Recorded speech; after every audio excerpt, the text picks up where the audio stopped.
और सबसे बड़ी मुश्किल कहां से आएगी? वो आएगी आपके अमित शाह से। कुछ लोग कहते हैं कि उनके कुछ आपस के डिफरेंसेस है, लेकिन मुझे लगता है कि अमित शाह नेशनल इंटरेस्ट को देखकर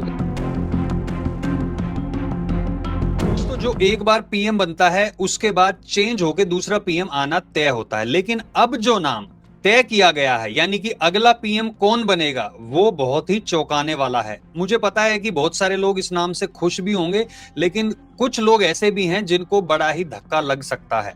तो आज इसी के ऊपर चर्चा करने के लिए हमारे साथ एक्स रॉ ऑफिसर एनके सूद सर जुड़े हैं। सूद सर, आपसे मैं जानना चाहूंगा कि किन किन नामों की चर्चा हुई है और कौन सा नाम इसमें फाइनल बताया जा रहा है कि पीएम मोदी के बाद जो अगले पीएम बनेंगे। देखो जी, नाम तो बहुत से लोगों के आ रहे हैं। राजनाथ सिंह का भी नाम आ रहा है, क्योंकि राजनाथ सिंह पीएम के काफी क्लोज रहे हैं और राजनाथ सिंह पीएम मोदी को पावर में लेके आए थे। अदरवाइज पीएम को जो कैंडिडेट बनाना था, पीएम का कैंडिडेट पीएम मोदी को बनाना था, वो राजनाथ सिंह ने किया था, क्योंकि उस टाइम पे बीजेपी के प्रेसिडेंट थे। लेकिन पीएम मोदी जरूर काम करते हैं, लेकिन किसी का एहसान नहीं मानते कि मुझे उसने किया तो मुझे उसको वापस देना है। वो नेशनल इशू से बात करते हैं। तो राजनाथ सिंह अच्छे आदमी है। उनके बेटे की भी कुछ कंट्रोवर्सी हुई थी और पीएम मोदी ने सीधा उनसे कह दिया था कि अपने बेटे को कंट्रोल में रखो, और उनको कंट्रोल में कर लिया था। उसके बाद उनको होम मिनिस्टर से डिफेंस मिनिस्टर बना दिया था। काम कर रहे हैं ठीक, लेकिन उतनी एफिशिएंसी से नहीं जैसे इनके प्रेडिसेसर किया करते थे। तो मुझे नहीं लगता कि इनका कोई चांस है पीएम बनने का। लेकिन उसके बाद कुछ और नाम भी है। देखा जाए तो एक अडवाणी का नाम आ रहा था कि पीएम मोदी शायद उनको प्रेसिडेंट बना दे। पीएम मोदी क्यों नहीं बनाया उनको? क्योंकि उन्होंने वाजपेयी को धोखा दिया था, अडवाणी ने। उनके खिलाफ कॉन्स्पिरेसी रची थी और पीएम मोदी को इन चीजों का पता है। मैं हैरान होता हूँ कि इन्होंने अडवाणी को क्यों साइडलाइन किया। बहुत से लोगों ने कहा जी अडवाणी को यहाँ रखेंगे, कुछ नहीं किया, क्योंकि इनको लगता है जिस आदमी ने एक को धोखा दिया दूसरे को दे सकता है, और जो वाजपेयी को धोखा दे सकता है पीएम बनने के लिए किसी और को भी दे सकता है। तो अडवाणी को तो इन्होंने वैसे आउट कर दिया था पहले से। ना उनको राम मंदिर के प्राण प्रतिष्ठा पे बुलाया, बुला सकते थे उनको, नहीं बुलाया। मोहन भागवत को बुला लिया किसी और बात पे। अब गडकरी की बात कर लीजिएगा। गडकरी साहब ने 2019 के इलेक्शन से पहले अपना कैंपेन स्टार्ट कर दिया था पीएम की तरफ से, और इनको उस टाइम पे आरएसएस की सपोर्ट भी थी, लेकिन इनको अंदर से कोई सपोर्ट नहीं मिली। इनको था कि मुझे आरएसएस सपोर्ट करती है तो मैं पीएम बन सकता हूं, लेकिन इनको बाकी पब्लिक ने कोई सपोर्ट नहीं किया। ना तो बीजेपी के अंदर कोई सपोर्ट मिली। महाराष्ट्र के अंदर उद्धव ठाकरे की गवर्नमेंट को गिरना था या गवर्नमेंट गिराने की बात हो रही थी या उसके कैंपेन चल रहा था, तो फडणवीस उस टाइम पे फोर फ्रंट पे थे। इन्होंने मराठी के अंदर एक वीडियो जारी किया जिसके अंदर फडणवीस से कहा तुम ये काम क्यों कर रहे हो, बंद करो इसको, क्यों ठाकरे को बीच में ला रहे हो। तो गडकरी का जो ये रोल है ये बीजेपी को पता है या मोदी को पता है, और इसीलिए गडकरी इस टाइम पे आउट ऑफ रेस है। उसे किसी भी तरीके से पीएम मोदी पीएम नहीं बनने देंगे, क्योंकि उनको डबल स्टैंडर्ड का आदमी या जो धोखा दे सकता है वो आदमी इनको पसंद नहीं है। इसलिए गडकरी भी आउट है। अब आप बात करते हैं अमित शाह की। अमित शाह बहुत कैपेबल है, बहुत होशियार आदमी है, लब के काम करते हैं। होम मिनिस्टर का काम उन्होंने बड़े अच्छे से संभाला है, और मुझे लगता है कि शायद अमित शाह भी पीएम की तरफ नहीं देख रहे हैं। वो देश की सेवा करना चाहते हैं, लेकिन फिर भी पीएम मोदी उनको पीएम नहीं बनाएंगे, क्योंकि पीएम के लिए दूसरी चीजों की कैलिबर की जरूरत है। और इसलिए जो अगला नाम सामने आता है वो आता है योगी का। दोस्तों, हम आगे बढ़े इससे पहले मैं आप लोगों के साथ कुछ शेयर करना चाहता हूं। कमेंट सेक्शन में काफी बार लोग मुझसे पूछते हैं कि हम अपनी इनकम को कैसे बढ़ा सकते हैं, और इसीलिए आज मैं आप लोगों के साथ एक ऐप शेयर करने वाला हूं जो बहुत ही शानदार है, मार्केट वुल्फ। ये एक ट्रेडिंग ऐप है जो भारत में काफी तेजी से बढ़ रही है। ये एक सेबी रजिस्टर्ड ऐप है। तो चलिए देखते हैं कि इसको यूज कैसे करते हैं। मैंने यहाँ पिन डाल के लॉग इन कर लिया, बस फॉलो ट्रेंड पर क्लिक किया। ये आपको प्रॉफिटेबल ट्रेंड्स दिखाता है जो बाजार में चल रहे हैं, और आप एक ही क्लिक में इसको फॉलो कर सकते हैं। आप यहां बहुत ही छोटी इन्वेस्टमेंट से स्टार्ट कर सकते हैं, जबकि दूसरे ऐप्स में आपको लगभग 3 गुना ज्यादा इन्वेस्ट करना पड़ता है। दोस्तों, इसकी सबसे बड़ी खासियत यह है कि इसमें एक अनोखा फीचर है जिसका नाम है स्टॉप लॉस। जैसे ही आपका ट्रेड लॉस की तरफ जाता है तो ये एक लेवल पे जाके स्टॉप लगा देता है, जिससे कि आपको ज्यादा नुकसान नहीं होता है। और इनका ब्रोकरेज भी इंडस्ट्री में one of the lowest brokerage है। चलिए मैं आपको दिखाता हूं। प्रॉफिट ट्रेंड के हिसाब से मूव कर रहा था, मैंने स्टॉप ट्रेड क्लिक किया और बस 1306 का प्रॉफिट बुक हो गया इतने ही कम समय में। इस पूरी की पूरी फैसिलिटी को आप 99 की लाइफ टाइम फीस में यूज कर सकते हैं, और यहां पे आप सब कमोडिटीज भी यानी कि गोल्ड, सिल्वर, क्रूड ऑयल, इनमें भी ट्रेडिंग कर सकते हैं। ये सुबह के 9 बजे से लेके रात के 12 बजे तक आप इसमें ट्रेडिंग कर सकते हैं। मार्केट वुल्फ ऐप आपको फ्री में रिकमेंडेशन भी देता है। चलिए देखते हैं। ये देखिए, लोगों ने 28 को एक दिन में 11,850, जून में 70,468 और जुलाई में 59,696 का प्रॉफिट बुक किया है। और इस प्रॉफिट से मार्केट वुल्फ 1 रुपया भी कमीशन नहीं लेता है। अब इसकी लोकप्रियता का अंदाजा आप इसी से लगा सकते हैं कि इसके 2 मिलियन से भी ज्यादा डाउनलोड किए जा चुके हैं। तो देर किस बात की है, लिंक मैंने डिस्क्रिप्शन में दिया हुआ है ऐप का, और कमेंट में पिन भी कर दिया है।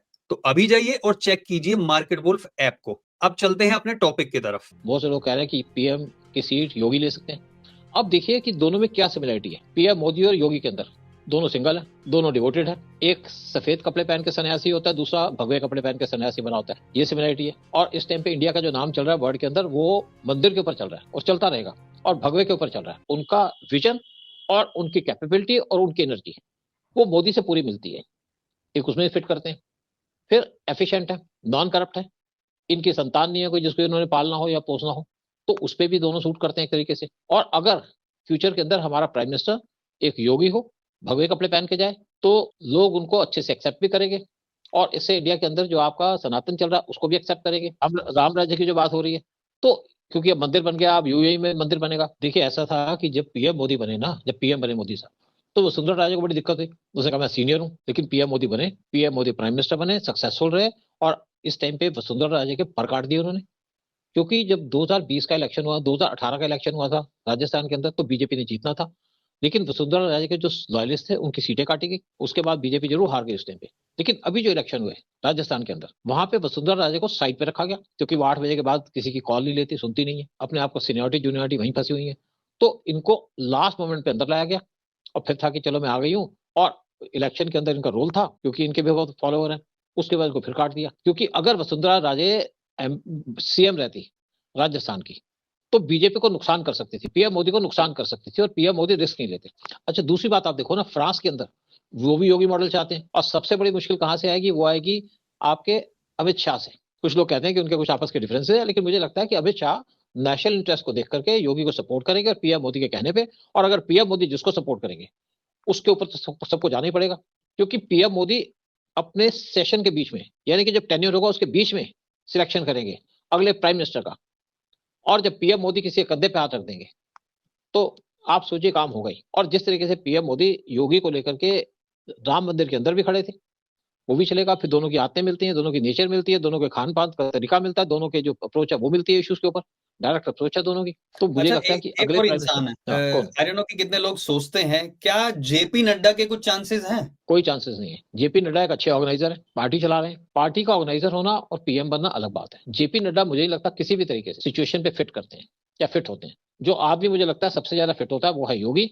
मोदी उसी आदमी को आगे लेके आएंगे, पीएम बनाएंगे, जो देश को आगे चला सके, जो देश को बढ़ा सके और सेल्फलेस सर्विस कर सके। सूद सर, हम यहाँ पे बात तो कर रहे हैं कि कौन कौन कैंडिडेट हो सकता है, लेकिन सुब्रमण्यम स्वामी भी एक ऐसा नाम है जो पहले चाहते थे कि उनको फाइनेंस मिनिस्टर बना दिया जाए, उनको और भी किसी मिनिस्ट्री में उनको शामिल कर लिया जाए। तो वो अक्सर मोदी जी के खिलाफ बातें भी करते रहते हैं और ये दिखाते हैं कि मैं हिंदुओं का बहुत बड़ा ठेकेदार भी हूं। तो उसके कितने चांसेस हैं? देखिए, पीएम मोदी को सब कुछ पता है। मैं भी बहुत सी चीजें सोचता हूँ कि पीएम मोदी नहीं थे, कैसे पता उनको क्या रोल रहा आडवाणी का, क्योंकि बहुत सी ऐसी चीजें हैं। जैसे 2010 के अंदर पीएम मोदी उस टाइम पे जो इसरो के साइंटिस्ट थे नंबी नारायण, उससे मिले थे। इनको पता था, जबकि ये गुजरात के चीफ मिनिस्टर थे, फिर भी उन्होंने इंटरेस्ट लिया। इनको पता था कि वो ऑनेस्ट है, उनसे मिले। पीएम मोदी जब पावर में आए तो बहुत से लोगों ने कहा जी आडवाणी को आप जरूर ये कुछ रोल देंगे, प्रेसिडेंट बनाएंगे, कुछ नहीं किया। सुब्रमण्यम स्वामी ने इनसे बहुत कहा कि फाइनेंस मिनिस्टर ऐसा होना चाहिए, मेरे पास ये पॉलिसी वो पॉलिसी। पीएम मोदी ने उन पर कोई ध्यान नहीं दिया, क्योंकि उनको सुब्रमण्यम स्वामी के कल्चर पे या उनके करेक्टर के ऊपर भरोसा नहीं था। उन्होंने कई बार अटल बिहारी वाजपेयी को धोखा दिया। देखो, पीएम मोदी ने बहुत सी चीजें क्लियर कर दी हैं, फॉरेन पॉलिसी क्लियर कर दी, हमारी क्या फॉरेन पॉलिसी है। और आज की डेट में भगवा रंग को सब एक्सेप्ट कर रहे हैं, यूएई एक्सेप्ट कर रहे हैं। सऊदी के अंदर तो उनकी टेक्स्ट बुक्स के अंदर महाभारत और रामायण पढ़ाई जा रही है। तो मुझे लगता है योगी इज द बेस्ट पर्सन और next prime minister of India after PM Modi. बाकी पीएम मोदी किसी को और चुनना है तो मैं कह नहीं सकता, क्योंकि पीएम मोदी कहां से किसको उठा लाते हैं आप कह नहीं सकते। विजन वाले आदमी है। और ये दीवार के उस तरफ देखते हैं कि दीवार के उस तरफ क्या हो रहा है। बहुत बहुत धन्यवाद सूद सर। सभी लोगों से निवेदन है कि इस वीडियो को ज्यादा से ज्यादा लाइक और शेयर जरूर करें। कमेंट सेक्शन में अपने विचार रखें कि आप चाहते हैं कि योगी जी को अगला पीएम बनाया जाए, या फिर अभी चाहते हैं कि भैया और 10-15 साल तक पीएम मोदी ही रहें। वैसे पर्सनली मैं तो यही चाहता हूँ 10-15 साल तक रहें। बहुत बहुत धन्यवाद सूद सर आने के लिए आपका। नमस्कार, जय हिंद, जय भारत। Market wolf. अब इसकी लोकप्रियता का अंदाजा आप इसी से लगा सकते हैं कि इसके 2 मिलियन से भी ज्यादा डाउनलोड किए जा चुके हैं। तो देर किस बात की है, लिंक मैंने डिस्क्रिप्शन में दिया हुआ है ऐप का, और कमेंट में पिन भी कर दिया है। तो अभी जाइए और चेक कीजिए मार्केट वुल्फ ऐप को।